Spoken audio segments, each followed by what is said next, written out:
The other day I heard about someone who estimated that humans breathe 18 times a minute.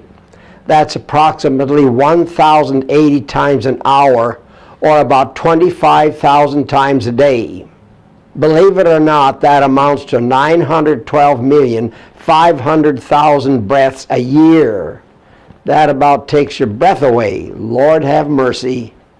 When I thought about it for a minute or two, it occurred to me that of all that breathing, I had not so much as thought about taking a single breath.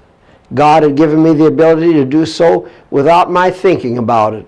Which brings me to the point, how many other things happen to me that I take granted for that I never think about. For instance, how many times does my heart beat without my so much as realizing it? Perhaps a good way to remember these blessings is when we sneeze. They tell me our heart momentarily stops when we sneeze. That might be a good time to thank God not only for our heartbeat and our breath, but for all the blessings God gives us.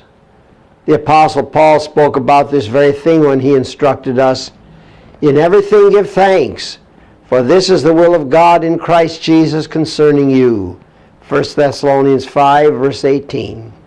With the next breath, let's give God thanks for all the blessings He bestows upon us every day, every hour. Heavenly Father, thank You for life itself. Most of all, thank You for eternal life through Jesus, Your Son. In His name, amen.